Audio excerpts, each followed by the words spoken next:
Olá, está começando mais um Revista Gazeta. A partir de agora, a gente vai rever algumas das entrevistas que aconteceram na programação da Rádio Mix e aqui na telinha da Gazeta News. E a gente já começa falando sobre educação.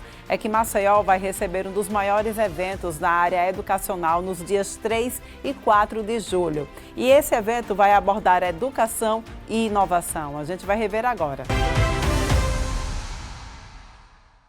É um evento que ele é realizado pela Ancetec. Ancetec, né? Eu falei Arquitec. Não, tudo certo. Ele é idealizado pela Ancetec, tá? E organizado pela MDE Eventos, né? É um evento que já está na sua segunda edição, aqui em Alagoas, e ele é voltado realmente para esse público escolar, né? Na ocasião, nós teremos aí cerca de 16 palestrantes, né? Aqui de Alagoas e de outros estados também, que nesse momento irão discutir sobre temas muito relevantes na área da educação. Agora, André, um detalhe importante que é preciso colocar é o seguinte: a gente já convive com essa revolução tecnológica, né, chegando na educação há quase 3 décadas, mas a gente vê que tornou-se, entre algumas coisas, forçadamente pós-pandemia, mais acessível e mais necessário. A pandemia acelerou esse processo ou essa construção do uso da tecnologia e também como para o ambiente pedagógico já era uma construção que vinha sendo articulada? Já é uma construção que já vinha sendo articulada, mas com certeza acelerou bastante, né? A partir do momento que as escolas elas fecharam as portas, foi necessário abrir e entrar com essas ferramentas para que o processo de ensino-aprendizagem acontecesse. Então, assim, veio realmente acelerar. Foi um divisor de águas, então. Um divisor de águas para a escola, né? Para que esse processo de aprendizagem conseguisse realmente chegar para os alunos, para as famílias. É um processo de transformação, inclusive, que a educação também vem passando, né? Agora, eu gostaria, André, que a gente focasse nas temáticas. Quais são as temáticas que vão estar sendo exploradas nesse evento? Então, nós teremos aí diversos temas, como eu falei. Nós traremos aí a inteligência artificial, né? A IA, a gente precisa muito, né? A gente vê o poder da IA se transformando e não menos com a educação, não é isso? A educação realmente precisa abrir esse espaço, abrir esse olhar, certo, para a inteligência artificial, porque a gente percebe o quanto as crianças já estão imersas com a inteligência artificial e o educador, ele precisa ter esse acompanhamento, né? A gente coloca aqui o uso do celular na sala de aula, toda essa questão, mas a inteligência artificial ela veio para contribuir com a educação e com os educadores. Pois é, sabendo usar a ferramenta da maneira adequada, né, ela se torna uma aliada e não uma inimiga. Agora, André, a gente sabe também que quando a gente fala de tecnologia e a necessidade da adoção de políticas públicas é justamente para diminuir a desigualdade e a distância de quem está numa realidade privada de ensino em relação à realidade pública. Como é que você está vendo a articulação do próprio Estado ou a preocupação dos gestores também em abrir esse espaço para os seus alunos da rede pública?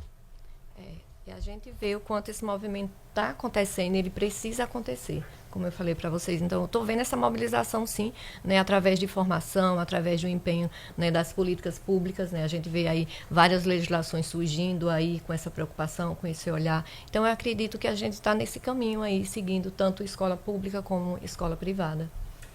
Quais são os principais desafios?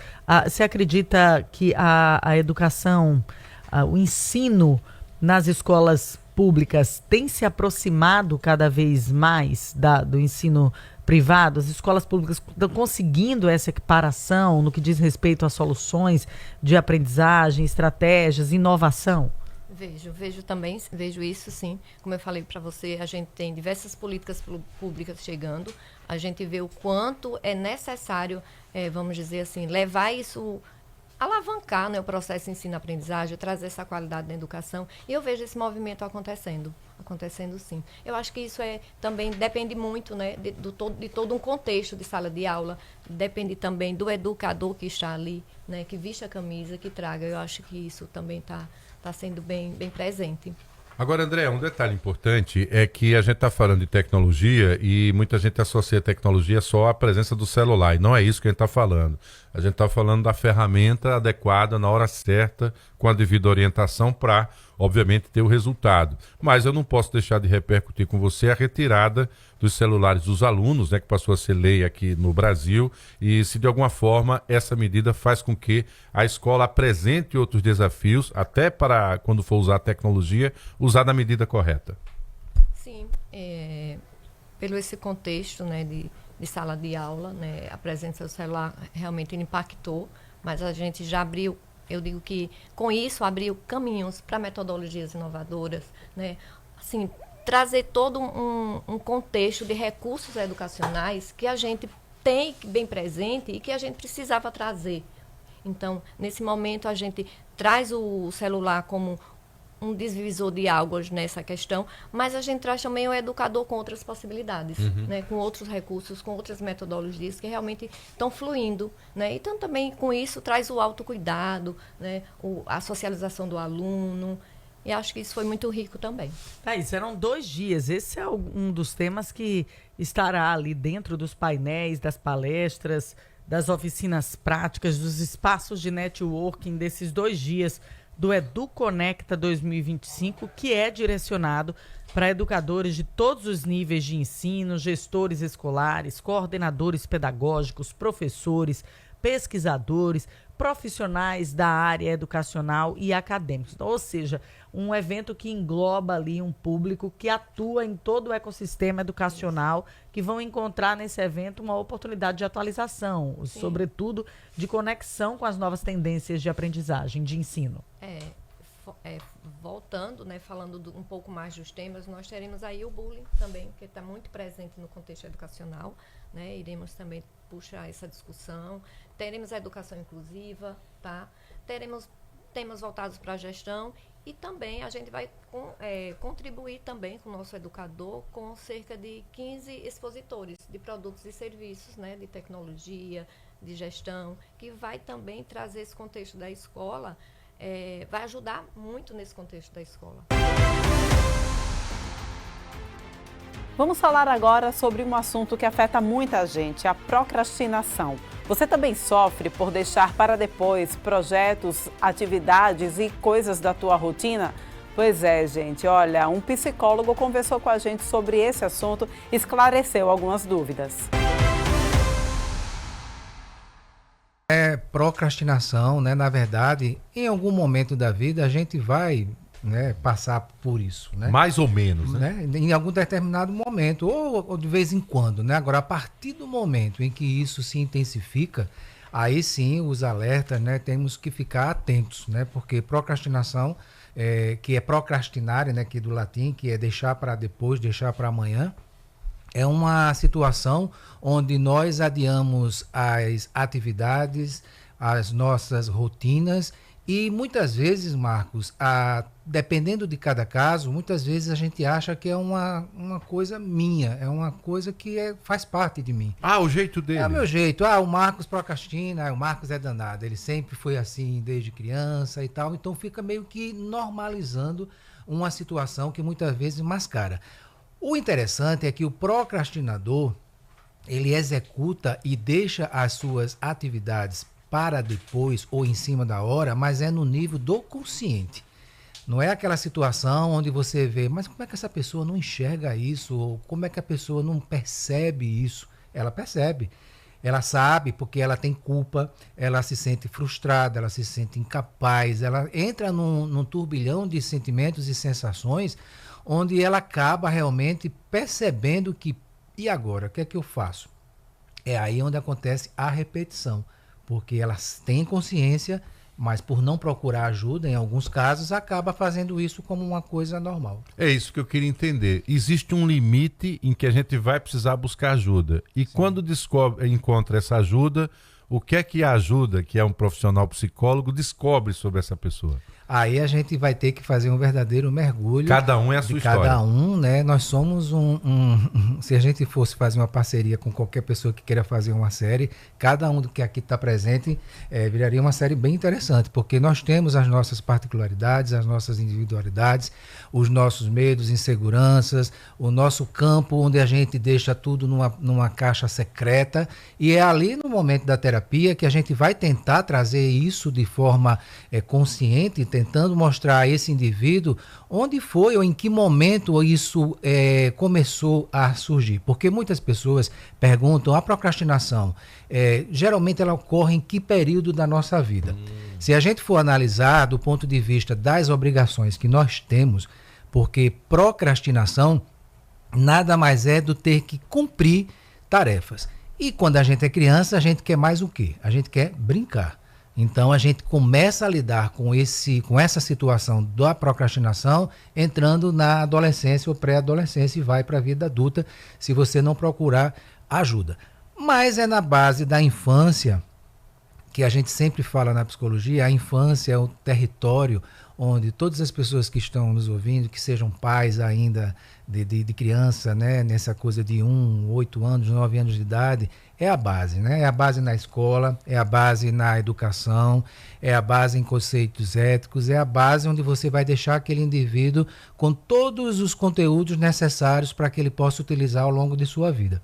Então, quando essa criança, por exemplo, os pais são rígidos, eles são muito controladores, essa criança ela vai nascer num ambiente onde ela tem que se mostrar perfeita. Então aí vem o perfeccionismo, aí vem a insegurança, porque eu preciso mostrar a esse pai e essa mãe que eu sou capaz, que eu consigo fazer.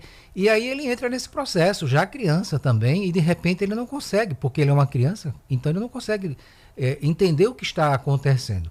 Então, por aí podemos trazer esse exemplo, né, de pais rígidos, onde cobram do filho que ele guarde o brinquedo, que é uma questão correta, que ele não está sabendo montar aquele quebra-cabeça, mas como não está conseguindo, se esse quebra-cabeça é fácil de tantas peças, e que a nota dele não foi legal, e que um monte de cobrança e controlando aquela criança de uma maneira muito exagerada. Então, temos que ver e entender que esses pais também precisam até com certeza de terapia. Mas aí essa criança entra na adolescência, e na adolescência é onde tem o contato mais de perto, né, com as nossas descobertas, né, individualmente, né, o nosso corpo muda, os hormônios eles começam a entrar realmente em ação do ponto de vista das mudanças que ocorrem em cada um, no homem e na mulher, a sexualidade, e vem todo um contexto também de obrigação. Então você não vai ficar como adolescente o tempo todo brincando. Você tem que ir para a escola, você tem que ir para um judô, você tem que ir para uma atividade física. Você tem obrigações, às vezes, que os pais colocam de arrumar a casa, de forrar uma cama, se bem que hoje a gente está vendo cada vez menos isso. Então, algumas obrigações. E quando a gente fala de obrigações, aí, Marcos, o nosso cérebro é uma verdadeira... é um equipamento onde tem várias caixas. Então, o nosso cérebro tem um lado que é do imediato prazer. Do outro lado, tem um campo que é planejamento e organização. Que é o que vai, inclusive, garantir a sobrevivência da pessoa, exatamente. Né? Profissional, às vezes, campos né? precisam se dialogar. Tem que dialogar bem. Mas eu pergunto a vocês que estão aí nos assistindo, entre o imediato prazer e entre a organização e planejamento, se a gente pudesse marcar um X, falando com sinceridade, eu aqui vou responder. Realmente. Eu preferia o imediato prazer. Né? E o que seria isso? É instintivo, né? Eita, Marcos, saindo daqui a gente pode jogar uma bola, saindo daqui a gente pode fazer jogar videogame, a gente pode assistir uma série, então tem várias opções. Eu quero descansar, eu quero ficar numa rede, eu quero ficar ouvindo música, né? O sexo também entra muito nesse lugar, porque libera serotonina, você fica com a sensação de relaxamento, o cérebro entende que é muito prazeroso, que é bom. Aí vem a parte carrasca, chata. Marcos, senta aí, vamos planejar a sua semana. Fazer as contas do mês. Fazer as contas do mês. Olha, passamos daqui, a gente tem que reduzir isso aqui. As notas. As notas não estão boas suas. Você ficou vermelho em tal disciplina. Você tem que melhorar isso. Diminuir um pouco a internet, sair das redes sociais, deixar de ficar indo pro Jaraguá pro forró. Olha aí, a coisa difícil pegar. Ficar vendo shows até tarde no YouTube, né? Para não pegar chuva. Ó, eu ia falar exatamente isso. Se o celular, ele passou, quando entrou na vida das pessoas, mais um elemento para corroborar com isso que tudo você está dizendo, quando o assunto é procrastinação. Porque eu já notei, e tem especialistas na área de saúde, que é que você atua também, que já descobriram que a ida das pessoas ao banheiro, por exemplo, você que está me ouvindo aí, mudou. Antes você resolvia a sua vida lá em 10 minutos. Agora você se tranca lá, meu irmão, ou fica ouvindo música ou vendo um tal de Instagram que tem aqui, que quando você vê desespera, passou meia hora. E você estava lá sentado lá vendo o nada. Quer dizer, o celular, ele se soma a isso? Mais perigosamente? A procrastinação, ela sempre existiu. Ela podia, sei lá, uns 30 anos atrás, ela entrar com o nome, com letras garrafais de preguiçoso.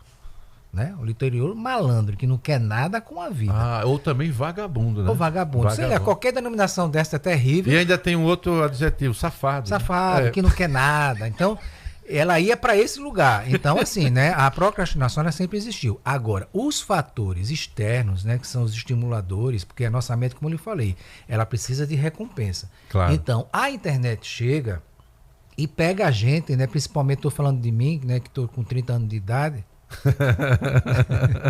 Com um pouco mais de 30. E assim, acaba que nós que estamos aí no meio do caminho, nós também estamos nos tornando também viciados, dependentes desses aparelhos. Imagine, né, você que tem filhos ainda nessa fase de 20, né, ou de, né, outras pessoas que têm filhos menores, como não vai ser difícil e como está sendo muito complicado. Tem um autor americano, que inclusive tem 12 meses que ele esteve aqui, deu entrevista até, eu acho que no programa Fantástico, né? Ele tem um livro chamado Geração Ansiosa, e que foi através dele, lá nos Estados Unidos, que veio toda essa polêmica e essa discussão sobre colocar limites dentro das escolas para que as crianças não tivessem que levar os aparelhos para dentro da sala de aula.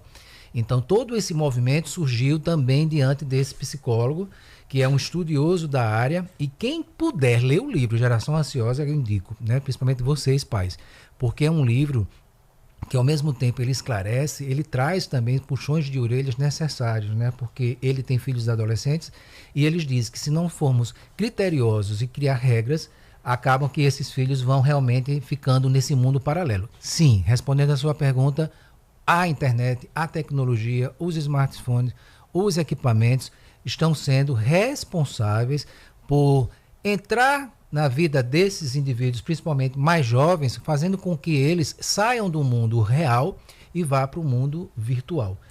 Eu tenho uma técnica, né, lá em casa, né? Às vezes a minha esposa fala um pouco mais alto, fulana, faça isso. Aí eu vou, reduzo o volume e diz, se não fizer, fica uma semana sem celular. Eu falo no tom bem baixo, no instante vem. Eu descobri isso. Uma semana. Eu aguento ficar uma semana sem celular. Ou seja, eles estão muito integrados, né, a esse universo de um modo geral. O que é que a gente queria com essa entrevista? É que, primeiro, identificar que existe o excesso, é isso que a gente está falando, que precisa de tratamento. E esse tratamento, a gente tem esse primeiro passo que é feito pela psicologia. Essa conversa com o profissional que vai ajudar você a descobrir onde foi esse ponto limite que você virou um procrastinador. E, obviamente, tentar, depois de conscientizar-se disso, tentar melhorar, essa é a palavra? É a palavra. Ou tentar conviver com isso? É a palavra, né? Porque procurando a terapia, ou muitas vezes, porque temos que entender que cada caso é um caso. Quando você falou dos estimuladores, através dos aparelhos, imagine, você tem uma prova para fazer essa semana e você precisa de tempo, você precisa se dedicar, você precisa estudar, responder os exercícios. Mas tem ali do lado os aparelhos, né? Tem o smartphone, tem as coisas que são muito prazerosas. É como eu lhe falei, a gente vai ficar duelando o tempo todo com esse prazer. Então, muitas vezes a gente diz, não vou estudar não. A prova, né? Hoje é terça-feira, a prova é sexta. Ah, Marcos, tem quarta e quinta. Né? Eu vou ficar no celular, vou conversar com os amigos. Tem quinta-noite. Tem quinta-noite, né? A madrugada. E outra coisa também interessante é que muitas pessoas acabam dizendo, eita, o Marcos é danado, estudou quinta, não é que ele conseguiu passar, ele é gênio. Então acaba colocando você nesse lugar e é um reforçador, né, negativo também. Então temos que ver cada caso. Tem pessoas com TDAH, com depressão, com ansiedade, e isso também são uma complicação para quem tem esse problema. Vamos para um rápido intervalo, daqui a pouquinho a gente volta com mais Revista Gazeta.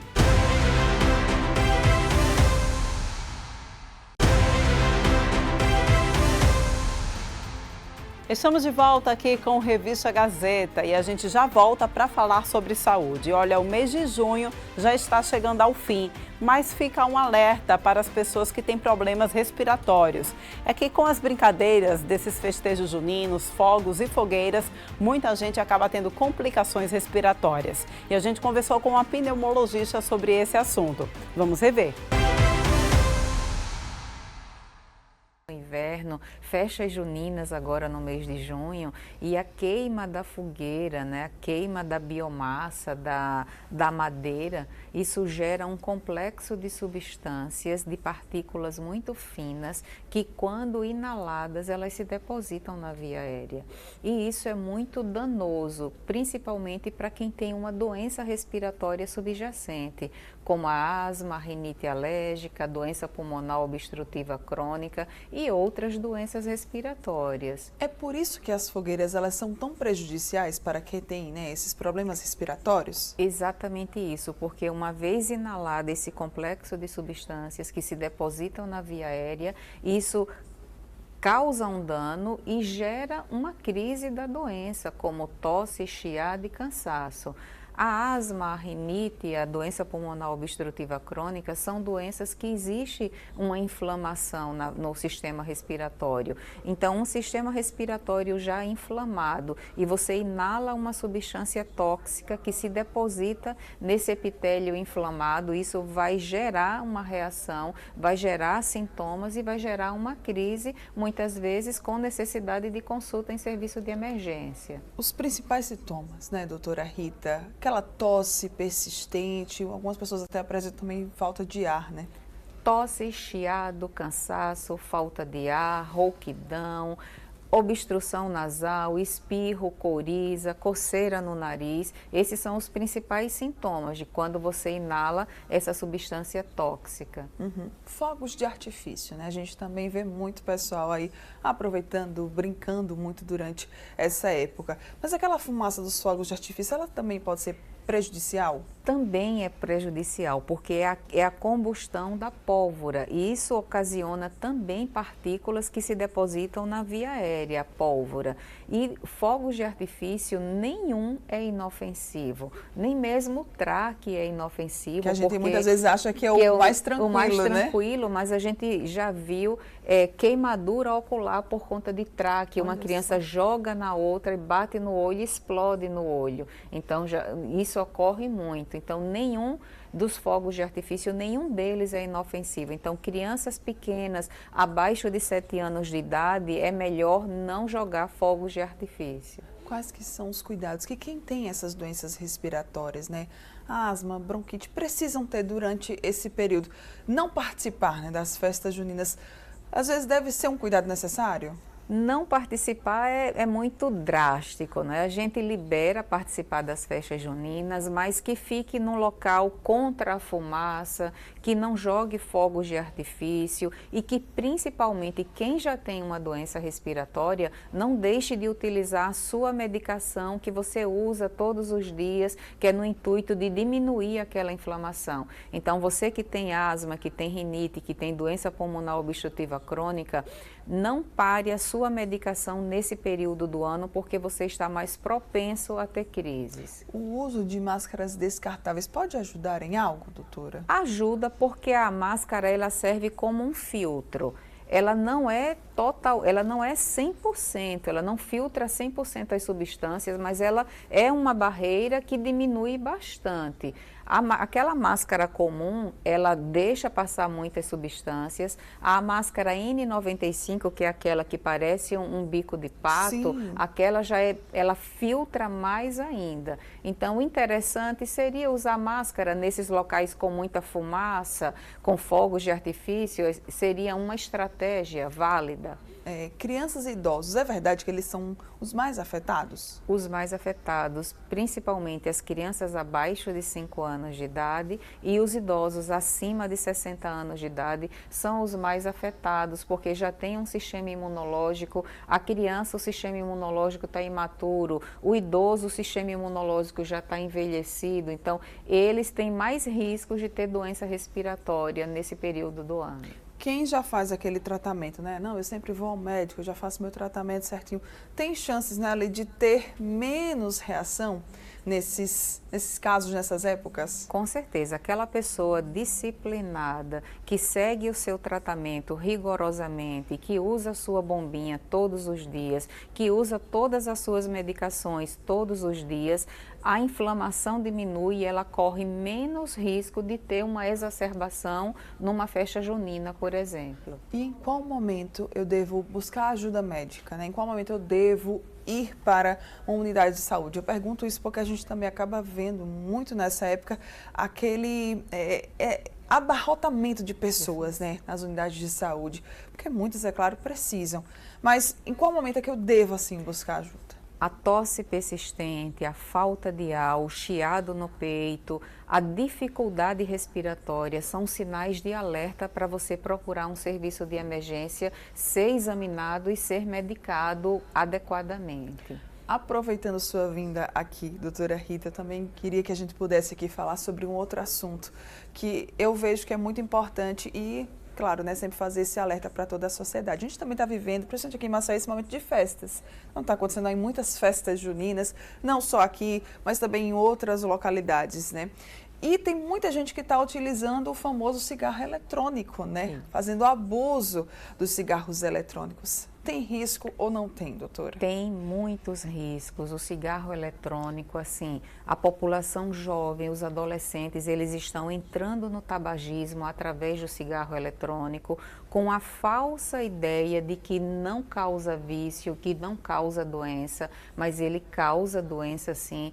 O vapor, né, que é o cigarro eletrônico, ele contém mais de 2.000 substâncias diferentes, não é só nicotina. Isso se deposita na via aérea e isso ao longo do tempo causa doença.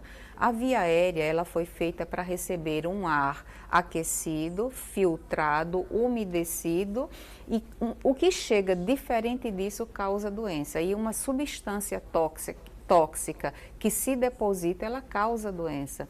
O vapor, ele vem na população jovem de uma forma que daqui a algumas décadas é que a gente vai descobrir os malefícios disso.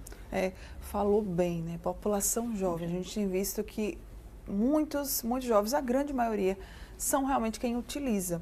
E aí, né, quando a gente vai nessas festas, a gente geralmente vê os ambulantes vendendo.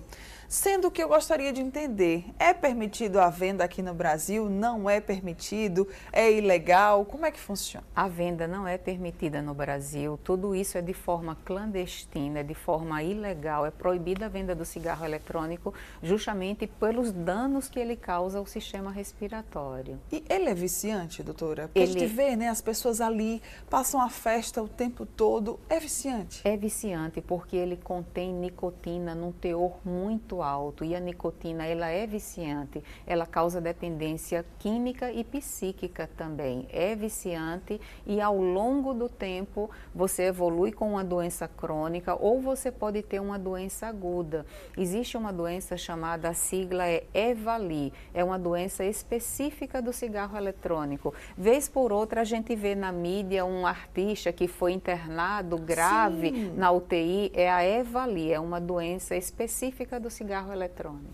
Então, quem nunca fez uso, é importante que assim permaneça, né? Exatamente. É importante que assim permaneça e quem faz uso deixe de mão isso. Pois é, e a gente ainda vê muitas pessoas dizendo assim, não, porque eu quero largar o cigarro tradicional, utilizando, né, o cigarro eletrônico. Não é uma boa escolha, não, né, ele não é uma alternativa para acessar o tabagismo, até porque ele é tão viciante quanto o cigarro convencional. Então, ele foi lançado com essa falsa ideia que é uma alternativa para você sair do tabagismo com o cigarro eletrônico, mas isso é tudo uma falácia. Ele é viciante e ele causa doença respiratória. Então... Vamos falar agora sobre solidariedade. A diretora da Casa Tuca, que atende as comunidades da região do Vergel do Lago e da Vila Ematé, conversou com a gente sobre uma campanha online que está sendo realizada para ajudar a entidade a manter as suas atividades. Vamos rever essa entrevista.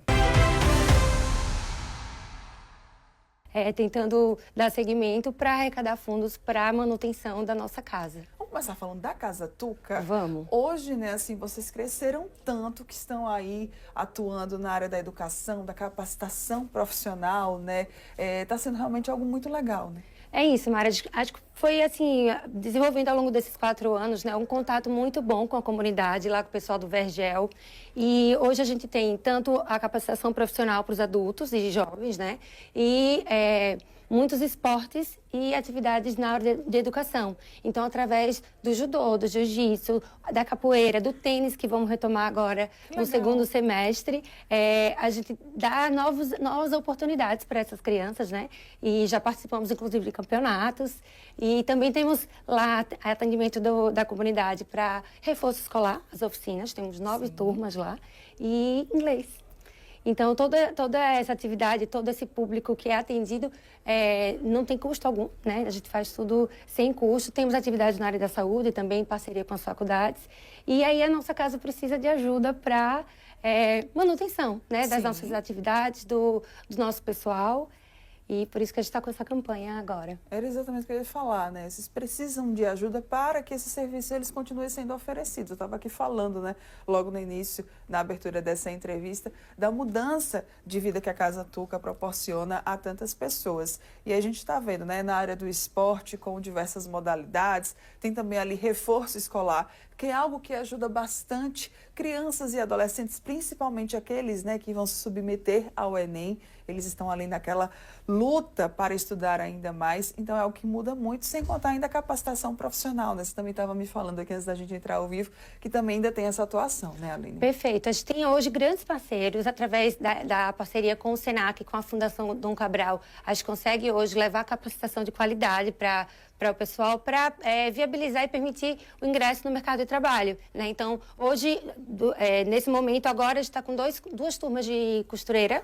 Então, já teve customização para o São João, o pessoal já conseguiu até vender algumas peças e teremos um curso de bijuteria mais para frente, acho que daqui 2 meses, em parceria com a OAB, maquiagem, manicure e pedicure. Sim. Então tem muita coisa legal acontecendo. Como você falou, o reforço escolar, a gente chama de oficina, né, de apoio, vem para tentar reduzir um pouco essa distância, né, da educação e da qualidade do ensino, que hoje vem sendo difundido aí para o pessoal que está numa situação de vulnerabilidade social. Então, a gente tem lá o reforço, a gente tem o inglês para crianças que não tinham acesso antes. Olha que legal. E é um orgulho poder ajudar e, como a gente falou, né, ser ponte para novas realidades, para novas oportunidades. Isso, estava falando sobre a questão da capacitação profissional. Eu fico pensando, né, nessas comunidades, quantas mães não conseguem, né, sair para trabalhar porque elas precisam cuidar em um determinado horário dos seus filhos, né? No outro, geralmente, eles estão ali na escola.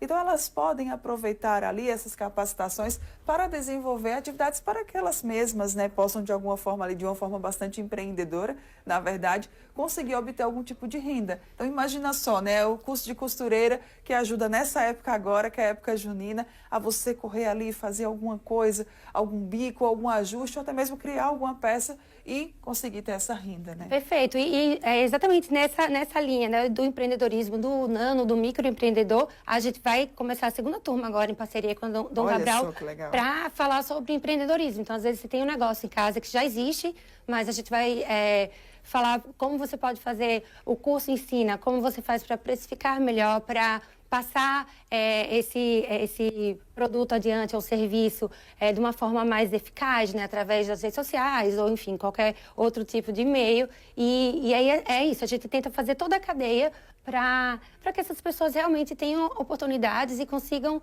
melhorar, mudar de vida, né? E Aline, para quem não lembra, né, como foi que surgiu a Casa Tuca? Mara, a Casa Tuca foi um pedido do meu filho, né, o Arthur, ele fez um tratamento contra o câncer, foi muito difícil, e durante esse tratamento ele relatou encontros com Deus. E foi muito, muito forte, né? Foi muito emocionante. Ele pediu para eu falar para todas as pessoas que eu conhecia que Deus tinha mandado um objetivo o mesmo para todo mundo, que era a gente trabalhar como irmãos. E o Arthur voltou a morar com Deus há 4 anos, e desde que ele partiu, a gente iniciou os trabalhos da Casa Tuca, hoje já crescemos muito. E é muito bom saber que tanta gente ouviu essa mensagem, abraçou esse propósito e que graças a essa mensagem e aos corações que acolheram, né, o pedido do Arthur, hoje a gente consegue atingir aí cerca de 700 famílias lá no Vergel, ali por perto, né? Foi um pedido de amor e a gente continua aí entregando amor. Ai, coisa linda demais. Bem, e sobre, né, essa movimentação agora através da plataforma Apoia-se, né, que vocês estão aí visando arrecadar fundos, vamos falar também um pouquinho sobre essa iniciativa. Vamos. Muita gente pergunta, né, como eu faço para ajudar, como que eu posso apoiar? A gente recebe doações in natura, né, a gente recebe doações tanto na casa quanto nos 3 pontos nossos oficiais de arrecadação, que são o IOM aqui no Farol, a Tragenfield lá na Ponta Verde. Sim. E todas as lojas do Previda. Então, se você quer doar roupa, alimento, lá o pessoal recebe, direciona para casa. E através da plataforma do Apoia-se, a gente agora tem uma forma mais segura e mais fácil, mais eficaz, para arrecadação de recursos financeiros. Então, sim, entrando na nossa página do Instagram, né, casa.tuca, tem no link da bio lá. Quando você clicar, vai aparecer a opção Apoia-se. Uhum. E aí, no Apoia-se, você vai ser direcionado direto para o site do Apoia-se, né? E lá no site, a gente tem as opções de doação. A partir de R$35 você consegue apoiar. E aí, você pode ser um doador pontual. Você quer ajudar só com um valor fixo naquele momento. Ou você pode ser um doador recorrente, através de cartão de crédito, de boleto, de Pix. Então, facilita muito para quem quer ajudar e facilita para a gente também, porque a gente consegue ter uma fidelização assim, das, sim, pessoas que querem nos ajudar, né? Dos nossos doadores. E aí, agradeço muito a oportunidade de poder falar aqui do Apoia-se, que é aí mais uma forma que a gente achou de divulgar o nosso trabalho e de arrecadar fundos para conseguir continuar ajudando. Pois é, e vocês precisam de cerca de R$47 mil mensais, né? Para conseguir continuar ali, né, colocando a Casa Tuca para girar e para oferecer esse tanto, gente, de benefícios para essas 700 famílias, ali mais de 700 famílias da comunidade do Vergel do Lago. Então, é realmente importantíssimo, né, que as pessoas elas se mobilizem, que elas possam ajudar. Perfeito. A gente conta com a ajuda de todo mundo. Se você não conhece o nosso trabalho, clica lá em casa.tuca no Instagram. Tem a divulgação das nossas atividades, do que a gente faz diariamente. Tem a divulgação dos esportes com as crianças, das capacitações, das atividades relacionadas à saúde, em parceria com as faculdades e também nas nossas ações de rua, que acontecem toda semana para ajudar quem está em situação de rua. Muito bem. Instagram, né, para quem quiser aí, então, o site, enfim, os contatos que vocês tiverem, para quem quiser passar a partir de agora contribuir. O nosso Instagram é casa.tuca. E o nosso telefone, quem quiser tirar qualquer dúvida, é o 999219000. Então, através desses 2 canais, a gente consegue falar com vocês, passar mais informações e contamos com a ajuda de todo mundo. Quem quiser conhecer a casa, é Rua Santo Antônio, 980. Vamos para mais um rápido intervalo. Daqui a pouquinho a gente volta com Revista Gazeta.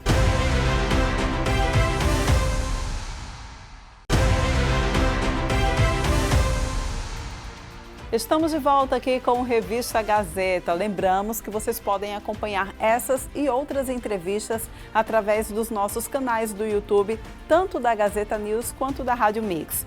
E a gente agora vai falar sobre o mundo do empreendedorismo. Está para acontecer um evento que visa debater com os microempresários alagoanos a nova formatação de empresas. Esse evento vai contar com palestras, exposições e muito network. Se você perdeu essa entrevista, é uma excelente oportunidade de acompanhar agora. Novamente. É bom a gente dizer, porque o Domingos é a cara da Tracto, né? Então, assim, o Domingos veio hoje para falar desse super evento promovido pela Ilha Sorvetes, sabe, gente? Depois eu venho aqui que eu quero falar que a Tracto, né? A gente surgiu fazendo a BIP, que é a produtora que surgiu da Tracto, e a gente tá junto aí com o pessoal da Ilha para fazer esse grande evento, a segunda edição do Ilha Business. Beleza. Quando você fala que vai promover essa discussão com micro e pequenos empresários aqui do estado de Alagoas, o que é que você vai trazer para a pauta? O que é que está acontecendo aí de novidade desse segmento que é relevante para esse público também? Cara, é bem interessante. A gente vai fazer uma formatação aí, tanto de inspiracional como técnico. Então a gente vai trazer pessoal da área de contabilidade, pessoal da área de direito, que vai ajudar vocês na empresa de vocês com conteúdos essenciais para a nova formatação que está acontecendo no mundo hoje. Então você tem ali cases também de sucesso que serão apresentados e não necessariamente nesse nicho, né, de sorvetes. Você está falando de um evento que vai englobar outras áreas, principalmente para quem quer abrir o primeiro negócio. Isso. Na verdade, a produção está sendo feita pela Ilha, mas que com felicidade, né? Que tudo lá é com felicidade. A ideia é fazer, assim, ajudar todos os empresários. Não é um segmento de alimentício, não. É o segmento geral, onde a gente vai ajudar tanto na parte profissional, na parte técnica e no inspiracional também, trazendo cases locais como a Lina, né? Que hoje é um fenômeno aí na rede de alimentação saudável. Então ela vai estar lá junto com a gente. O Marlon Rossi, que é uma figuraça, né? Que vai estar lá junto com a gente também. Diogo Marques sendo o mestre de cerimônias e também falando um pouquinho lá no palco. Fora outros aí que sigam a gente, sigam a Ilha Business, que vocês vão conhecer mais as surpresas que vão aparecer. Agora, Domingos, quando você coloca aqui também que o ambiente ele é propício para networking, é porque há uma carência ainda dessa troca de informações. Eu saber que eu produzo o tijolo, que tu produz o cimento para fazer o acabamento e a Thaís vai lá e produz o piso. E então a combinação de nós três aqui sai uma casa pronta. Então quer dizer que às vezes falta essa comunicação entre os empresários? Isso. A gente vê, as coisas são muito espaçadas. Eu estava agora há pouco tempo em São Paulo, cheguei ontem, e a gente vê lá eventos um atrás do outro, né? Colado. Então aqui a gente tem uma carência de eventos de qualidade, de conteúdos de qualidade e network de qualidade, onde a gente se encontre e faça acontecer aqui dentro do mercado, né? Então o Ilha Business vem para isso também. É um prazer estar junto com parceiros que façam a diferença dentro do mercado. Então a gente criou a BIP justamente para estar junto com todos assim. E a ideia é trazer isso, o Ilha Business crescendo cada vez mais, trazendo qualidade, trazendo cases locais, trazendo conteúdo de relevância para todos. É fácil participar? É só fazer a inscrição? Onde é que tem as informações? Isso, vamos lá. Hoje, você entrando no Instagram Ilha Business, tem lá o link de ingressos. Vou deixar aqui também uma surpresa, né? Quem entrar em contato aqui com a rádio, a gente vai deixar aqui um momento, vai ganhar um ingresso aí, o primeiro que entrar, certo? E temos oportunidades ainda de parceiros, ser patrocinador, apoiador do evento, que faz a grande diferença que você vai ter. Um público de qualidade, onde você vai demonstrar o seu serviço e seu produto dentro de um evento mais ou menos para 350 pessoas, mas um nicho interessantíssimo, né? Então, meio do ano aí para você fazer o seu negócio girar, mostrar sua marca de presença com qualidade, com pessoas interessantes. Temos oportunidades ainda de patrocínio e de apoio dentro do evento. Então, atenção, você que está ouvindo agora o programa, você é micro ou pequeno empresário ou quer abrir a sua empresa, você vai ter que mandar uma mensagem agora, tá certo? Dizendo o nome do nosso entrevistado. A gente apresentou ele aqui no início, hoje é quarta, tá certo? Mas o melhor dia da semana é domingo, né? Então é a pista que eu dou para você. Como é o nome do nosso entrevistado agora, tá certo? 98170-9800. Gostou da promoção? Ele falou que vai dar um ingresso, então 98170-9808. Rapaz, esse cara tá falando lá, hoje é quarta-feira, mas o melhor dia da semana, do final de semana. Aberto aqui. O primeiro que mandar a mensagem. 8170-9808. O evento vai ser no dia 12 de julho, vai ser aqui em Maceió, no Jatiuca Hotel e Resort. Apresentador Domingos, Dariana Bastos, bom dia. Já acertou. Como é o nome da menina? Dariana Bastos. Eu pensei que era Doriana, já vai falando de comida, vai falar manteiga, não. Dariana Bastos já ganhou, então. Fala com ela aí, Domingos. Parabéns, Dariana. É um prazer ter você lá, conhecer, vamos bater um papo. E parabéns, traga outras pessoas junto com você, porque o evento vai ser incrível. Passa o zap dela para ele, né? Já entrou, já ganhou. Vou passar já o seu zap aqui pro Domingos. Não é manteiga não, ela tá dizendo. Eu ouvi Doriana, mas é Dariana. Desculpa, Dariana, tá certo? Parabéns aí por você, pela audiência. Rapidinho já conseguiu aí, claro, garantir a sua presença nesse evento. Você tá na segunda edição. É claro que eu percebo que vocês têm sempre um cuidado quando você faz o tracto e outras coisas que você se envolve. A cada evento ser um passo a mais. O que é que você destacaria para quem não foi no primeiro ou até foi, que vai ter agora, que vai ser a grande novidade? Isso. Eu participei com o pessoal que é parceiro do Tract Show, sempre esteve junto, né, na ilha. Então eu participei como um participante do primeiro evento. E aí surgiu a ideia da gente estar no segundo aí como parceiros mesmo, na produção, com a BIP, que é a Business in Paradise, né? Depois a gente vem aqui conversar, mostrar um pouquinho desse lançamento aí, que em primeira mão a gente nem botou no mercado mesmo, mas os parceiros já estão juntos e a gente está produzindo alguns eventos. Então a ideia é trazer coisas novas, ter um tempo de qualidade maior, que no primeiro foi um pouco corrido, mas nesse a gente está fazendo uma qualidade. Então o espaço mais interessante, vai ter uma Praça da Felicidade lá, que é justamente onde a gente vai fazer o network interessante do evento. Então, é uma preocupação que a gente sempre tem com o network e com os parceiros que estão expondo para ter aquela movimentação, ter aquele conteúdo interessante. No evento não é só palco. Então, o network também, eu acho que é 50% a 60% muito interessante. Então, a ideia é quebrar o gelo desde o início, né? Para que as pessoas tenham essa facilidade aí de comunicação, quebrem a timidez e principalmente possam se aproximar e trocar ideias. Então, você próprio é um exemplo de que o network deu certo, né? Você foi como participante, viu que tinha um espaço de se tornar parceiro, se tornou e agora você está dando o seu toque final. Isso. Estava lá apoiando também o evento, né? Porque o pessoal acha que existe briga até na questão de eventos e tal. Não, a gente quer que cresça, quer que tenha outros eventos interessantíssimos, até maiores do que o Tract Show, porque a gente vê uma carência no nosso estado. Então como a gente falava antes dos outros eventos, em vez da gente sair daqui para ver um evento interessante em São Paulo, Rio, a gente quer que o evento aconteça aqui e o pessoal venha e faça o fluxo inverso, né? Não precisa sair daqui para um evento interessante. Então a gente seleciona a dedo, a curadoria. Estamos também junto com eles, com a ilha, fazendo essa questão de curadoria, para fazer um palco interessante, conteúdo interessante, para o pessoal ter uma imersão de um dia lá incrível. Diferenciado. E eu não tenho dúvida que será fantástico. Então será no dia 12 de julho, tá? No Jatiuca Hotel e Resort, aqui em Maceió. Palestras e exposições voltadas às micro e pequenas empresas, aos empresários aspirantes aí a abrir um negócio, ter todas as informações, as dicas que montam esse pacote para que você consiga abrir o seu negócio com todas as diretrizes necessárias e com a expertise também que você precisa para ter ali um pontapé inicial. Convite final é seu, Domingos, está com você.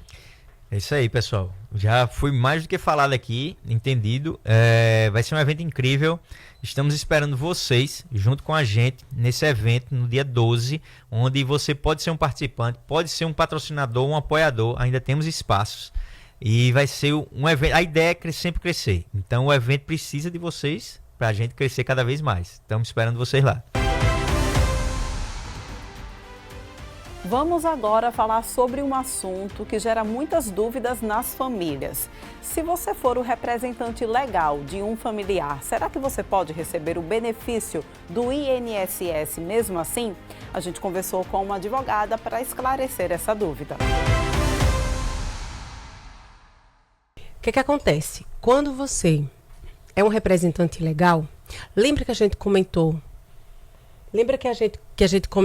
que as pessoas do grupo familiar, o somatório delas vai entrar no quesito financeiro para você ter direito a LOAS ou não? Certo. Então, se esse representante legal ele estiver nesse rol, nesse pessoal que vai somar renda, aí realmente ele não vai, se for um LOAS, ele não vai poder ter direito a um LOAS, esse representante legal, porque ele faz parte da cota familiar. Aí tem aquela história, se for casado, se não for. Exatamente. Né? Então, assim, em regra, o representante legal, ele não vai ter direito a algum benefício? Em regra, não. Isso não existe. O representante legal vai ter direito a um benefício. Porém, se o representante legal fizer parte daquele núcleo familiar que vai ter aquela contagem de renda para saber se você vai ter direito a um LOAS ou não, se esse representante legal precisar de um LOAS, ele não vai poder fazer parte dessa cota. Tem que ser uma outra pessoa. Benefícios... Tem mais benefícios, sim. Aposentadoria, por quê?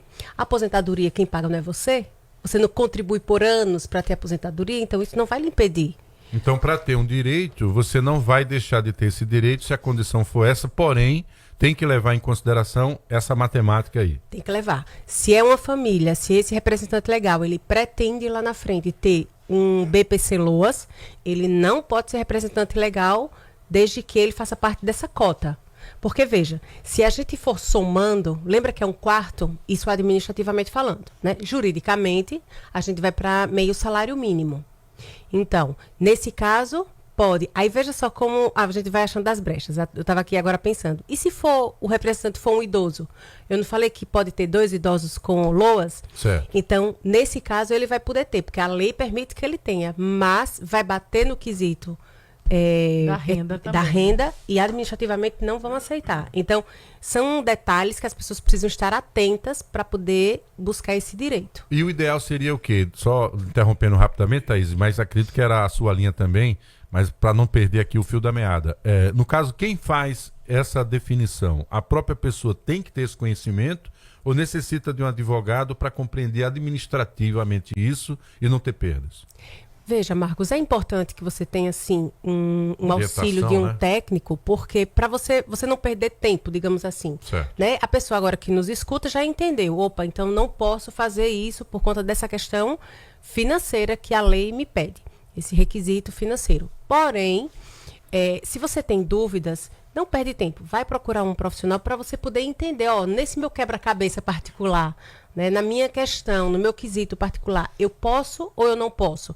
Se ele, na verdade, aí vamos novamente dizer, se ele pensa em ter uma aposentadoria e ele contribui, isso em nada vai interferir. Mas é importante que ele procure sim um profissional habilitado. Então, Válbia, se eu represento legalmente, e aí eu vou criar uma situação aqui, eu sou representante legal do meu avô no INSS, e eu estou precisando da entrada num auxílio doença, tá? Que eu quero saber o que vai influenciar, em que rendas ali vão influenciar. Agora, tem um detalhe, eu sou representante legal, mas eu não moro na mesma residência que ele. É possível isso? Ótimo. Você é representante legal, você não mora na mesma residência e você precisa de um auxílio doença hoje, ou incapacidade temporária. Então, veja, o fato de você não estar dentro do mesmo teto, como a gente falou, né, não faz parte do núcleo, do grupo familiar, então já não conta aí.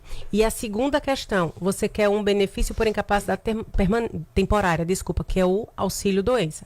O auxílio doença, para você ter, você está me dizendo, de forma presumida, que você contribui de alguma forma.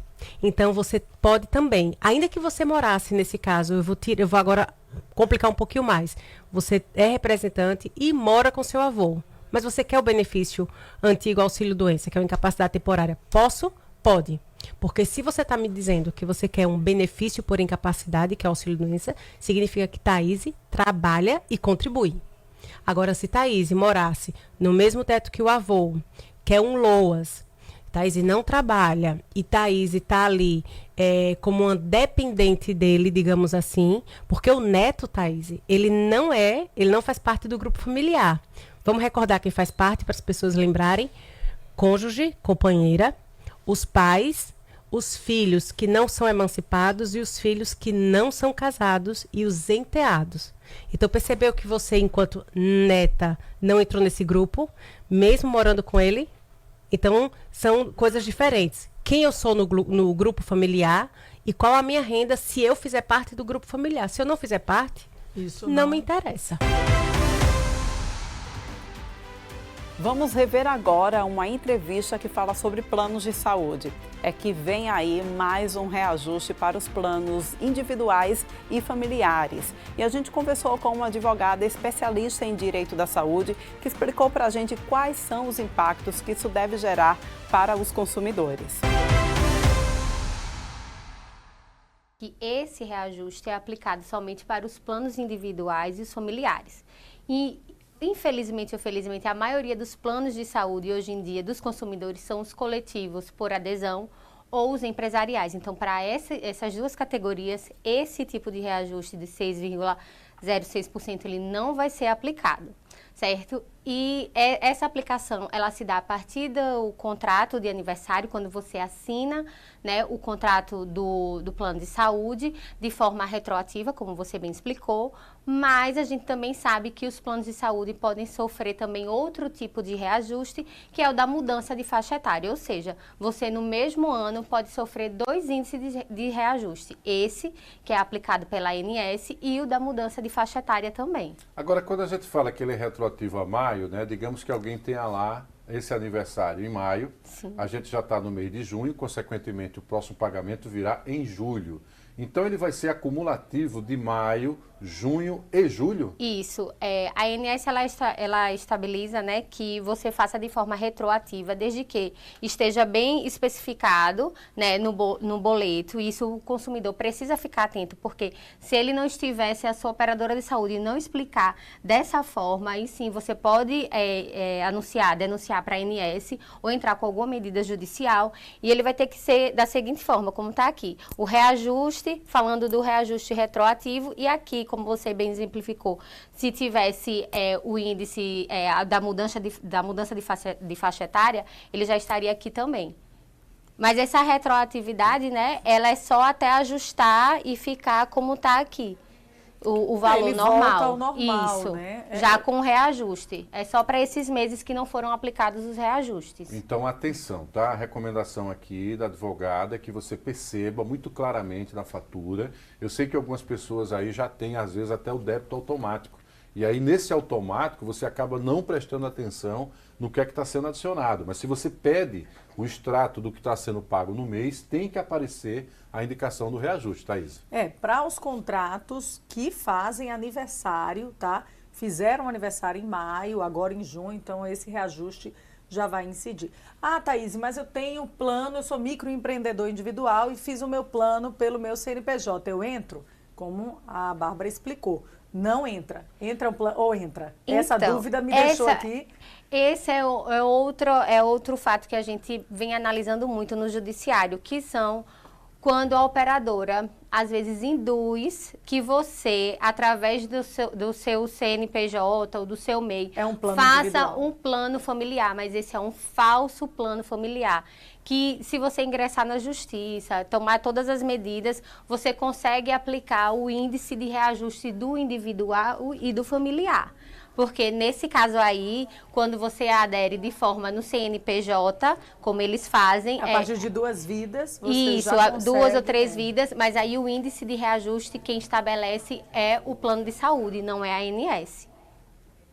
Então, você fica mais sujeito ao que a operadora quiser reajustar. Aí é onde os índices são muito mais abusivos. A gente vê aumentos de 20%, 30%, ultrapassando 45% para esse tipo de categoria, que é o coletivo por adesão e o empresarial. É isso que o consumidor precisa ficar atento, que são categorias totalmente diferentes. Uma, no individual e no familiar, quem estabelece o índice é a ANS, e no coletivo por adesão e no empresarial, quem estabelece o índice é a operadora de saúde, junto com a sua categoria, a associação ou a empresa. O detalhe também que eu já notei em algumas queixas, Thaís, né, e talvez tenha chegado também até os advogados e ao judiciário, é que na hora da propaganda isso não é anunciado. Pelo contrário, é colocado como uma grande vantagem se você faz o coletivo familiar naquele momento e faz esse processo de adesão. Só que é onde justamente eles têm autonomia para fazer o reajuste. Aí você fica meio sem a referência de quanto você começou e de quanto você vai passar a pagar. Já está dentro do plano, muitas vezes tem algum familiar ali que recorrentemente já usa o plano e o serviço, como é que você vai fazer? Vai ter um enfrentamento, romper com o plano, de repente atrapalhar o tratamento familiar? Então são essas coisas que acabam criando também judicialização, né? É um problema isso. E outra, força o usuário a estar ligado o tempo inteiro em desconto. Se você tem um plano com a participação, exige atenção ainda maior no detalhamento do que vem cobrado ali, porque esse reajuste pode estar implícito enquanto você não deveria pagar. Exatamente. Então, essa é uma questão que precisa realmente de atenção redobrada. O que a gente pede para o consumidor, né, para o beneficiário, é que peçam, porque isso é uma obrigação das operadoras de saúde, de fornecer detalhadamente como é que esse índice foi aplicado, como é que eles chegaram naquele valor, né, detalhadamente, né, os reajustes...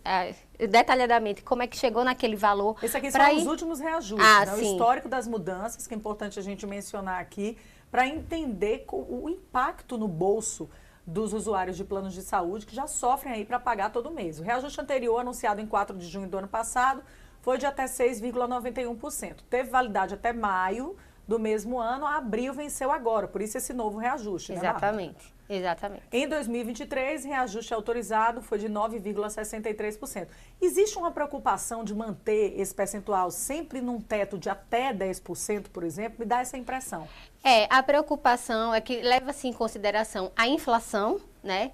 E também o comportamento do usuário. O que o consumidor precisa saber é que quanto mais você usa o plano de saúde e também a implementação de novas tecnologias através do rol, isso sim, isso serve para todas as categorias, não só para o individual e familiar, é através dessa percepção é que vai se fazer a questão do percentual para ser aplicado. Né? Se você reparar, o índice de 2020, em 2021 nós tivemos uma queda por conta do comportamento durante a pandemia de muita gente não estar utilizando o plano de saúde. Já em 2022, a gente teve aumento justamente pela maior adesão aos planos de saúde e o comportamento do consumidor mudar. Então, já fugiu daquela suposta regrinha de até 10% da inflação, porque 15,5%. Exatamente. Eles pegaram um acumulado, né? Agora, veja que loucura, porque aí é onde a pessoa fica sem entender, né? Você faz o processo de adesão justamente para você ter uma proteção em relação à sua saúde. É claro que para aquelas figuras, as pessoas mais jovens ali, aqui e acolá, eventualmente é que vai estar ocorrendo isso. Mas você também tem o perfil do consumidor, que é aquele que regularmente está fazendo check-up ou tem alguma doença já adquirida, que precisa de um acompanhamento. Essa pessoa vai ser mais penalizada em relação às demais. Isso que é uma coisa que o consumidor às vezes fica sem entender, né? Infelizmente, né, o coletivo por adesão e o empresarial leva em conta o perfil daquela categoria como um todo. Se você usa, por exemplo, nós somos da mesma categoria, você usa e eu não, eu vou sofrer o mesmo índice de reajuste que você, porque é feito um cálculo como um todo. Então, a gente pede para que o consumidor, ele não mude, às vezes não migre de plano de saúde, porque chega para mim, às vezes, e pergunta, Bárbara, eu vou cancelar e vou migrar para outro, às vezes não é vantajoso. Então, assim, precisa estar atento aos detalhes, procurar sempre o auxílio de um advogado especialista para poder te orientar. Vamos para mais um rápido intervalo, eu volto já, não sai daí.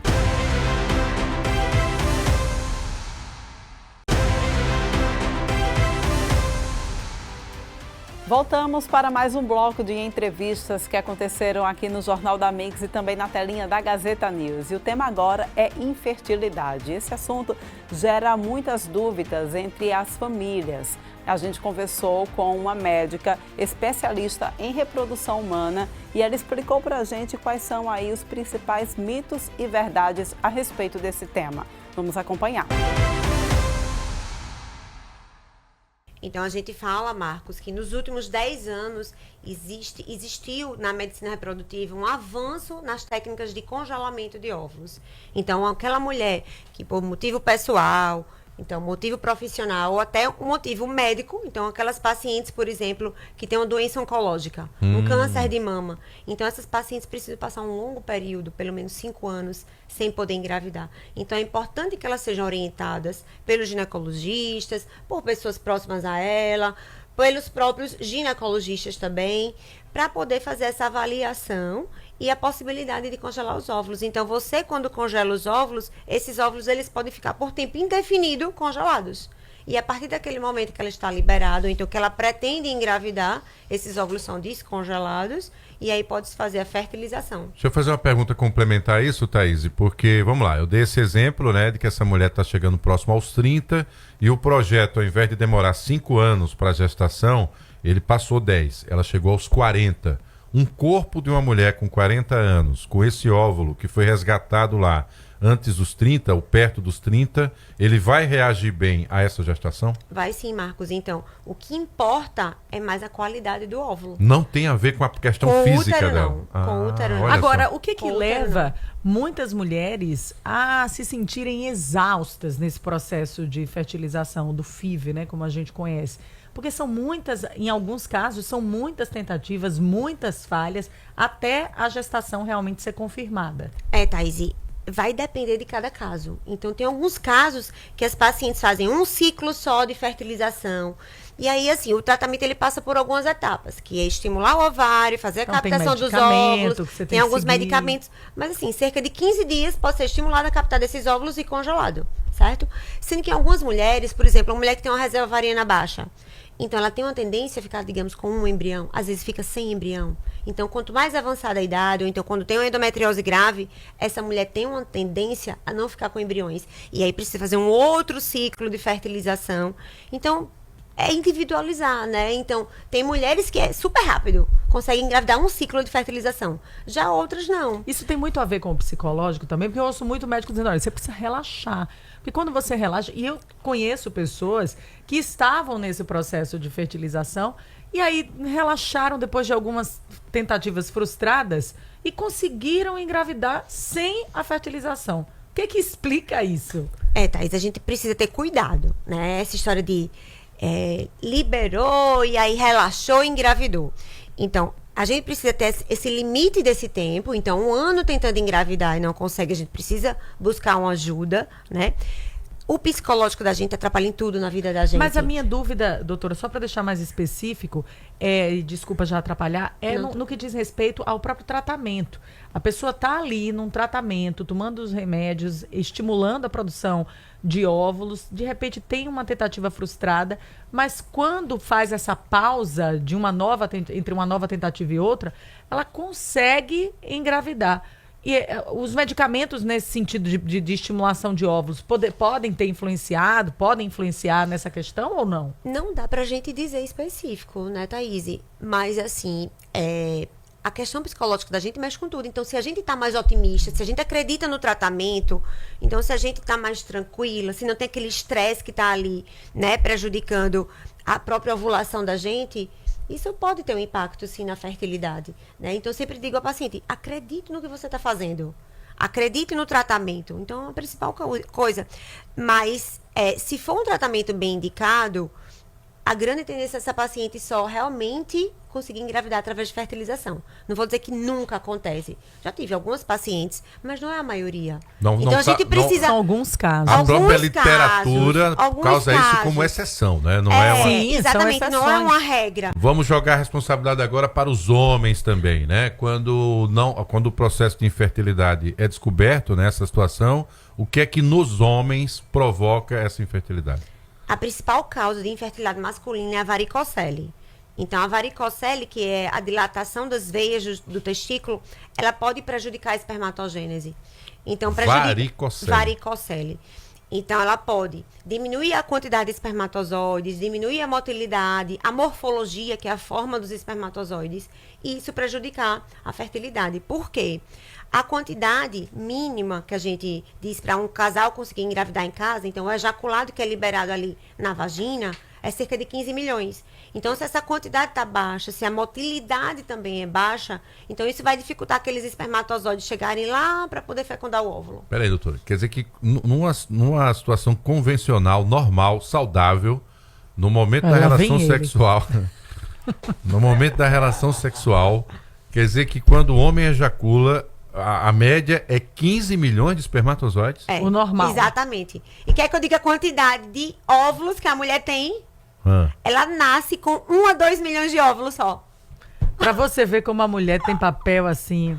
A mulher é... Então é o seguinte, né? Quando você acordar todo dia, ô cidadão e cidadã, agradeça, porque você foi o vencedor de uma corrida com 15 milhões, tá entendendo?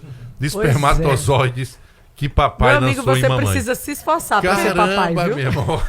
Ó, vamos lá, vamos encerrar que eu já estou avançando demais. Doutora Juliana Cotrim, sempre trazendo temas aqui pra gente pensar. Vou ficar o dia pensando nisso agora. Entendeu? Ainda mais que o pessoal fica estragando isso, né, rapaz? Que coisa. Ó, e olha, Marcos, quantas vezes você tiver relação sexual, né? Quantas vezes ejacular, é liberada essa quantidade, viu? Uma quantidade normal. Caramba. Tem homem que acha que fica fraco. Por isso. E a gente segue falando sobre saúde. Olha, com o final aí dos festejos juninos, muita gente acabou exagerando com as comidas típicas. E a gente bateu um papo com uma médica que explicou quais são os riscos para a nossa saúde desse exagero dessas comidas tão calóricas. A gente revê essa entrevista agora. Como boa nordestina, nós não podemos nem dizer que vamos suspender o milho, né? Na época de São João, que é uma época que a gente já espera por isso. Todo nordestino espera pelo mês de junho. Faz parte. Faz parte. Qual é o problema? O problema está no excesso, né? No excesso e nas combinações que você vai fazer daquela refeição. O milho por si só, ele não é um alimento que causa grandes estragos se você comer em pequenas porções. Uhum. Mas aí a gente gosta da mesa muito farta, né? Então vem o milho e vem a pamonha, o bolo de milho, a canjica. E o que a gente usa de ingrediente nessas preparações é que vai causando um problema maior, no sentido de que quando a gente come uma grande quantidade dessas comidas, o nosso corpo precisa, é como se ele ligasse um alerta para dizer assim, eu preciso estabilizar o nível de glicose que vai subir com a entrada daquele alimento. E aí, se você já tem alguma doença, se você já faz algum tratamento, que a gente pede um pouquinho mais de pé no freio, né? Um pouquinho mais de contenção de danos. Então, assim, se você quer muito ingerir a comida de milho, quer fazer parte daquela reunião familiar, não é que você vá deixar de comer. É que você tem que ponderar o tipo de alimento que você vai escolher. E, além disso, o que é que eu dou de dica também? É você associar proteína naquele alimento que vai ser consumido, que tem grande quantidade de carboidrato. Olha aí, Mara, uma dica importante. Importantíssima. Mara, que vive um momento especial, é a mamãe do ano. Manda ver, Mara. Pois é, muito bom dia, doutora Rafaela. Obrigada pela sua participação aqui junto com a gente, né? Como é que a gente consegue, né, vamos falar assim, dicas práticas mesmo, diminuir, conter esses danos de tantos exageros nas comidas típicas? Eu, por exemplo, amo canjica. Claro, eu consigo me controlar, né? Mas tem gente que infelizmente não consegue, chegando até a passar mal. Além, né, de tentar ali intercalar com a proteína, mas comer um pouco de cada coisa ajuda, né? Experimentei tudo, tá ok. Se você comer em pequenas porções, você consegue comer um pouco de tudo. Ou melhor, o mês é longo, né? E o milho não se acaba aqui na nossa região, ele não se acaba em um dia só. Então, gostei dessa. Né, que tal fracionar os dias pela comida, né? Vai comer, o que é que eu uso no meu dia a dia? Eu vou para um arraiá, eu amo também esse tipo de alimento. Mas eu nunca chego numa festa com fome. Eu sempre faço um lanche rico mais em proteína antes de chegar nessa festa. Por quê? Porque a proteína deixa a gente mais saciado. Então, você vai chegar com muita vontade de comer, mas você vai ter aquele autocontrole. Sim, entende? E aquela coisa, né, assim, que logo quando o olho bate, pra quem gosta desse tipo de comida, meu Deus, essa canjica tá com uma cara muito boa, vou me acabar o pé aqui. na jaca. Exatamente. E aí a gente precisa trabalhar isso. Porque, veja, se você tá gestante, você tem um paciente, uma pessoa em casa que é diabético, ou que está num processo de tratamento para emagrecimento, que hoje a obesidade é tida já como uma doença. Então, é investimento de dinheiro, de medicação, de autocuidado, né? Então, por que você não ter o autocontrole de pensar assim, poxa, estou me esforçando tanto, não preciso disso aqui, nessa quantidade, né? Há um detalhe também que é o seguinte, o fato de que você muitas vezes está em família ou em algum evento e a depender da situação você come à noite, o intervalo é curto para o amanhecer e o amanhecer também vai ter oferta de comidas quase que na mesma linha. Ou seja, não gastou aquelas calorias, tem uma reserva, né, calórica grande e logo pela manhã vem mais calorias também. E aí vai se somando. Exatamente. Né? É exatamente isso. Você não deu nem tempo do teu corpo fazer a digestão daquilo que você ingeriu. Então, é realmente a gente trabalhar o bom senso. Nós não podemos... A nossa festa típica daqui, ela tem o milho como comida principal, então a gente não tem como dizer que não vai ter, mas a gente precisa trabalhar o bom senso de saber que o São João tem todo ano, que a comida não vai acabar de uma hora para outra. Eu sei que gestante a gente tem vontade de comer até especificamente algum tipo de alimento, mas é isso, é fracionar, é você ter o cuidado de vai comer, se puder ingerir junto uma proteína. O milho é rico em fibra, isso ajuda muito a ele não sair jogando a nossa glicemia lá para cima, mas é o milho. Sim. Quando você vai falar da canjica, da pamonha, que já entra leite, já entra manteiga, já entra os outros ingredientes, isso daí já fica diferente, porque a naturalidade do milho já foi quebrada e a gente já está adicionando alimentos industrializados para poder fazer a comida, né? Então, é trabalhar o bom senso, é pedir para as pessoas... pararem, pensar, vou pensar, eu preciso dessa quantidade toda agora?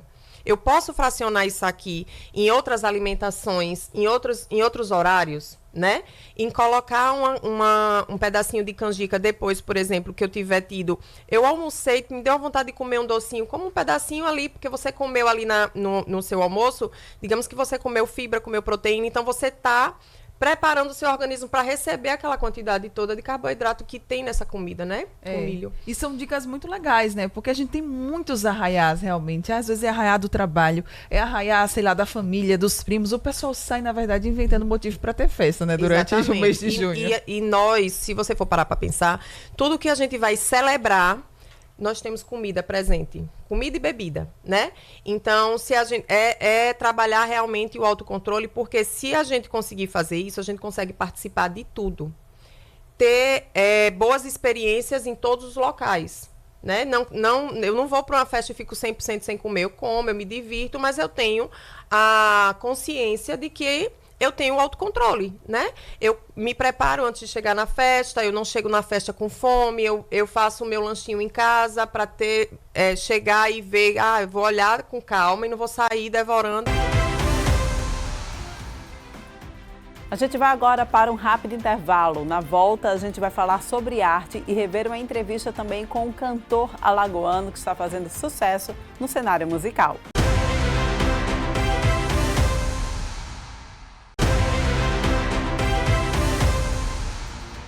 Estamos de volta aqui com Revista Gazeta. E olha só, gente, os tempos atuais têm exigido cada vez mais dos alunos um rápido desenvolvimento no aprendizado no âmbito escolar e também no âmbito emocional.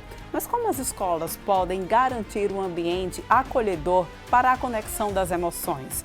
Um sociólogo conversou com a gente sobre esse assunto. Vale a pena a gente rever essa entrevista. A educação socioemocional é um assunto de extrema importância. Se a gente comparar a nossa geração, por exemplo, hoje em dia tem muita dificuldade em relação a expressar os seus sentimentos, a conversar sobre o que sente, até mesmo a entender sobre as suas emoções, né? A gente pergunta para uma pessoa, às vezes, que a gente está visivelmente vendo que ela não está legal, mas muitas vezes as pessoas preferem falar que está tudo bem, que não é nada. E aí, muitas vezes, isso é não somente a falta de habilidades e de competências para entender sobre o que sente e se expressar, mas como também a falta de espaços seguros, espaços acolhedores, né?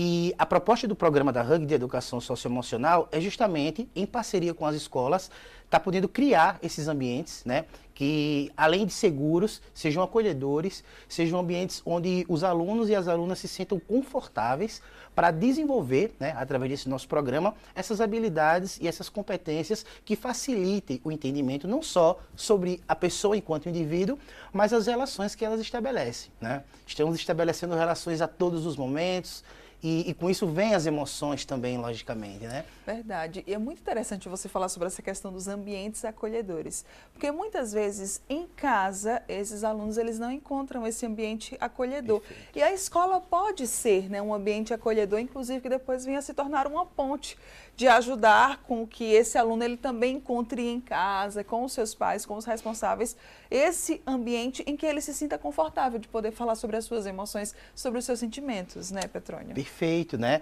Eu gosto muito de falar sobre um estudo, né, que foi elaborado pela Unesco, e quem estava à frente desse estudo foi um sociólogo chileno chamado Juan Casasus, né?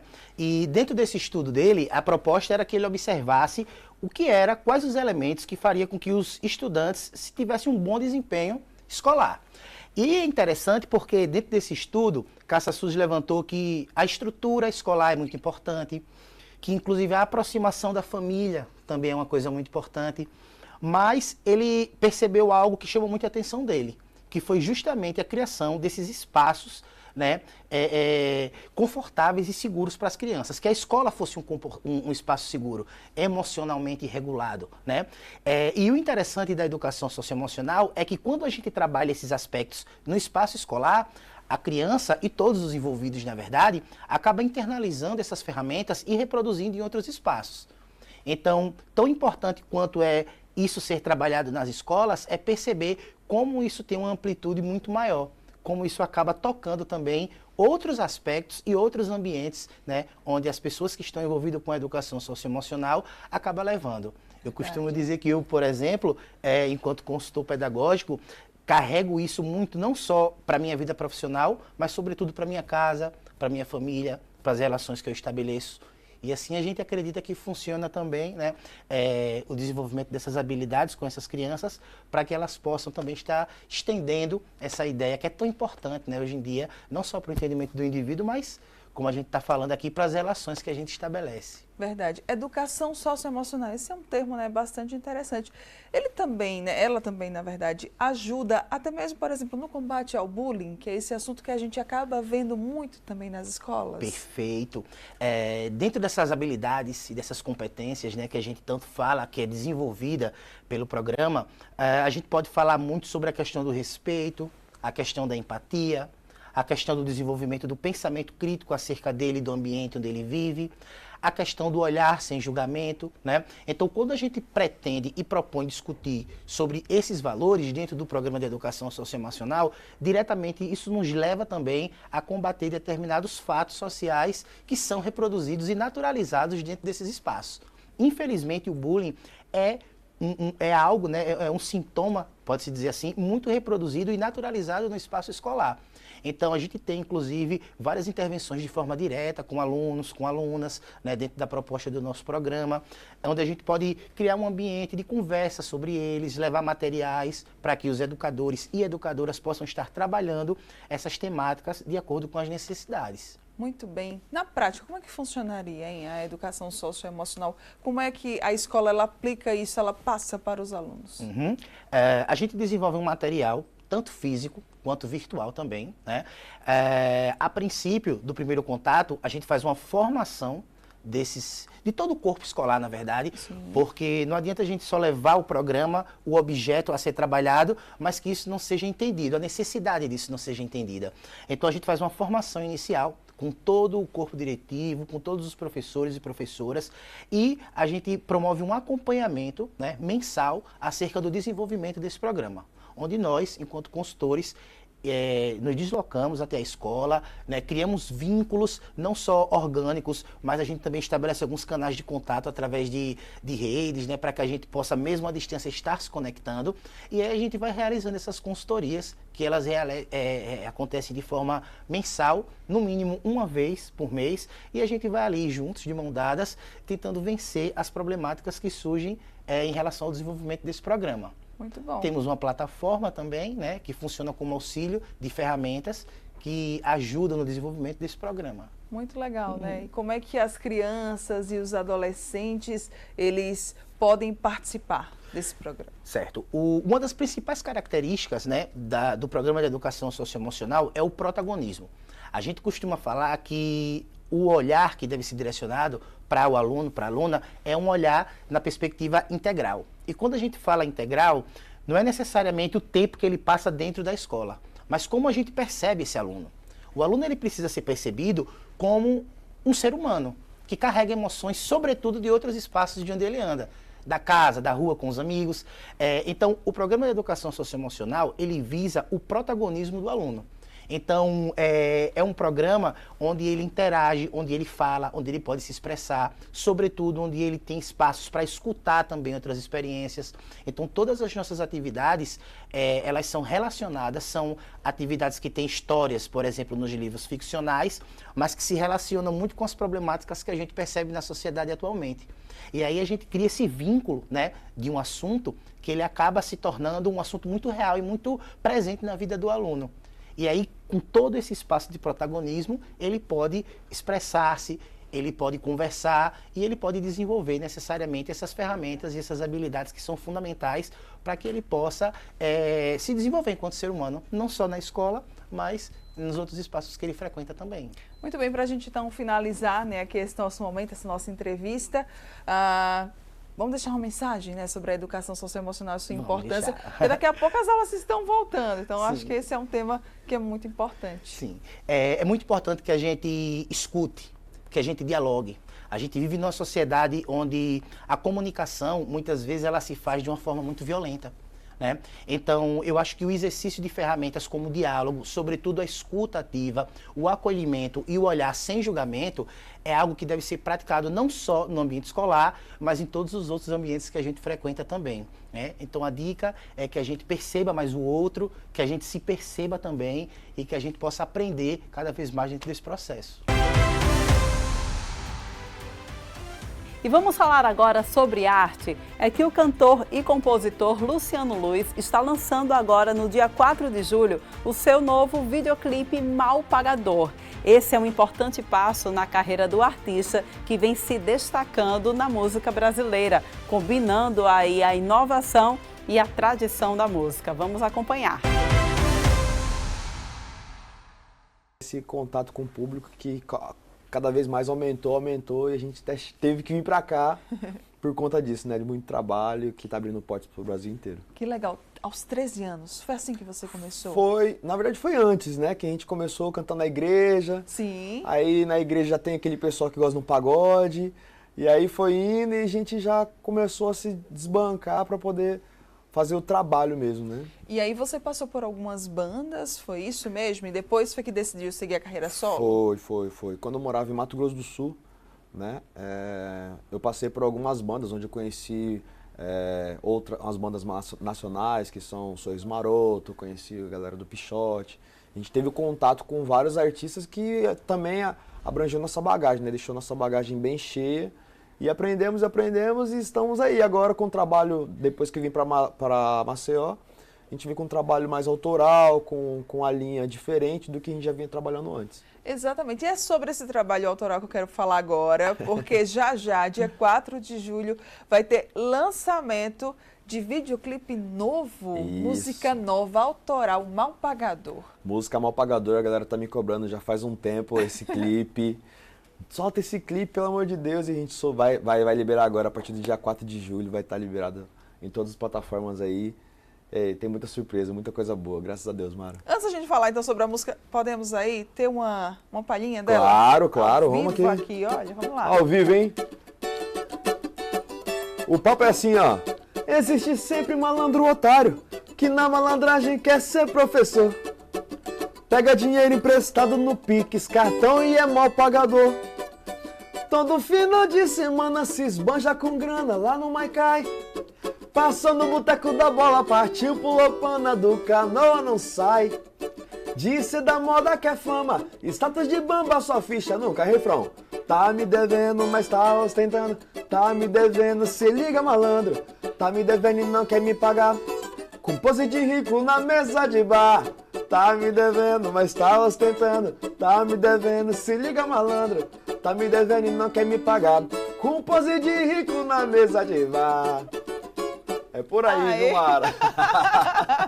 Muito bom. Como foi que surgiu, hein? Mal pagador. Olha, você já faz várias referências, né, aos estabelecimentos aqui de Maceió. Isso foi um caso verídico, sabia, Nossa. Mara? Foi. Por conta do meu advogado não deixa eu falar essa parte.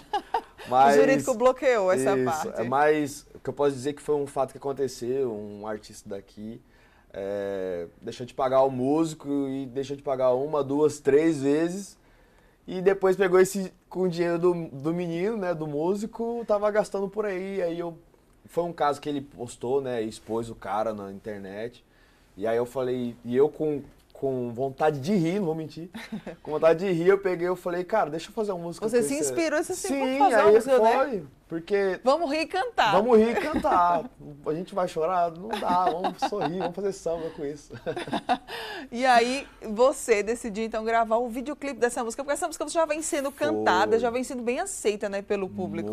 Muito aceita. A gente cantou ela no carnaval aqui pela Prefeitura de Maceió. E a galera toda, onde a gente vai, a galera já pede essa música. E aí como essa música eu ganhei ela de presente, porque eu dei essa música para um artista que gravar e acabou que ele falou assim, não, grava você, cara, você vai começar seu trabalho autoral, então grava você essa música. E aí eu falei, então eu vou gastar com videoclipe então. Então ele me deu a música toda produzida e eu falei assim, não, eu vou ter que botar a mão que a galera precisa escutar, sabendo como que é Maceió. Então aí vamos expor um pouco de como que é. No clipe fala muito sobre os pontos turísticos de Maceió. Pontos que a galera gosta de ir, que é o Maicá, a galera gosta de gastar, resenha. Mas também a gente fala, no clipe a gente fala muito sobre a cadeira que sai no vídeo. Sim, aqui os spoilers. Cadeira gigante, né? A cadeira. A praia, a orla como ela fica, quando ela fica no final de ano, toda enfeitada. Então, assim, foi um clipe muito bem pensado pra você. Quanto tempo, hein, de gravação do clipe aí, de produção? Do clipe foi um dia todo, foi do meio-dia até 4 da manhã. Caramba! Só gravando? Só gravando. A parte da música foi um tempinho também, mas na parte do clipe em si foi pancado. Foi um dia todo. Olha, esse dia... Porque tem muita gente na praia, né? Tem gente que não gosta de ser gravado, tem gente que gosta, enfim.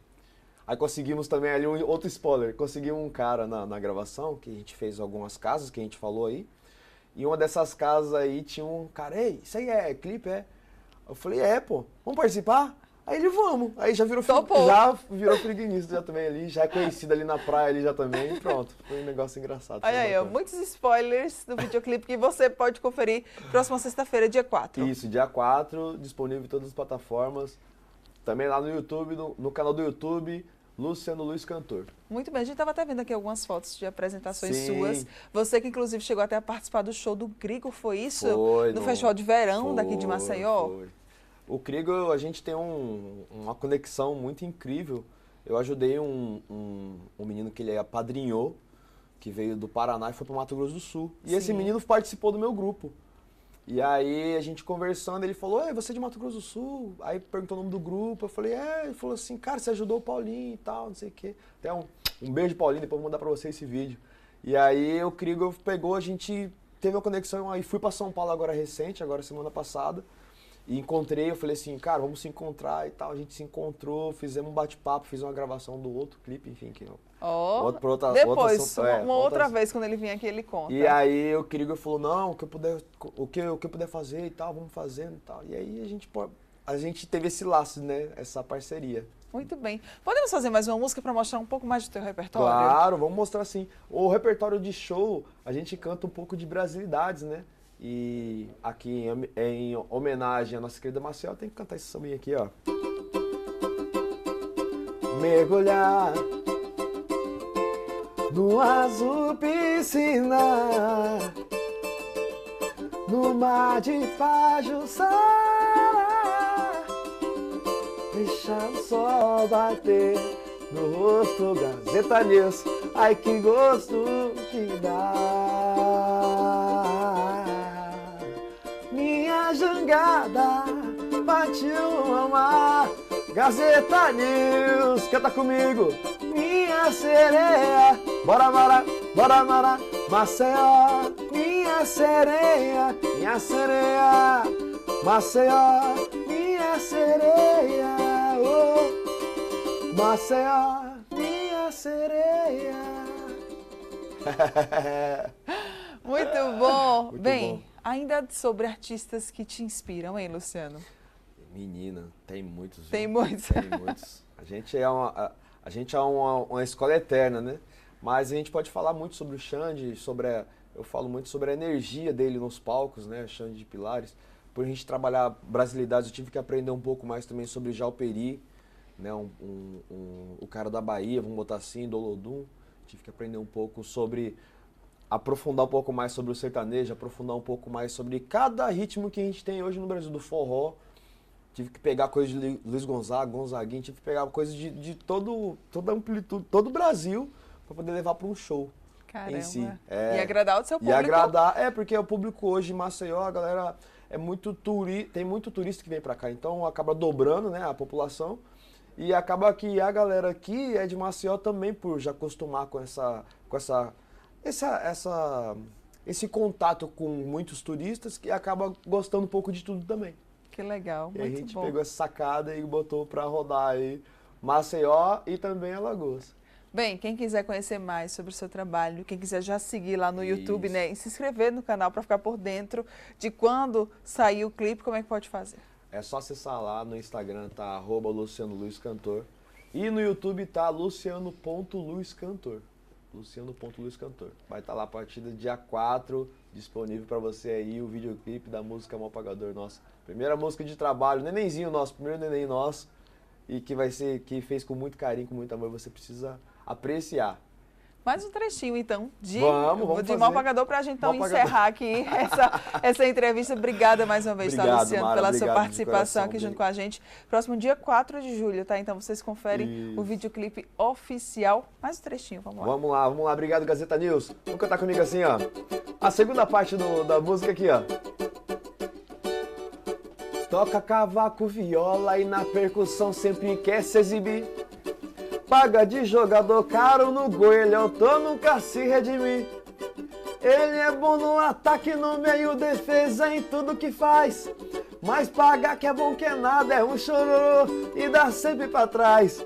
Solta o escorpião do bolso, seu moço, eu tenho aluguel, a luz e o gás. Canta aí, vizinho, vai. Tá me devendo, mas tá ostentando. Tá me devendo, se liga, malandro. Tá me devendo e não quer me pagar. Com pose de rico na mesa de bar. Tá me devendo, mas tá ostentando. Tá me devendo, se liga, malandro. Tá me devendo e não quer me pagar. Com pose de rico na mesa de bar. Tá me devendo, mas tá ostentando. Tá me devendo, se liga, malandro. Tá me devendo e não quer me pagar. Com pose de rico na mesa de bar. E o Revista Gazeta vai ficando por aqui. Lembramos que você pode acompanhar essas e outras entrevistas através dos nossos canais do YouTube, tanto da Rádio Mix quanto aqui da Gazeta News. A gente volta a se encontrar na semana que vem. Até lá!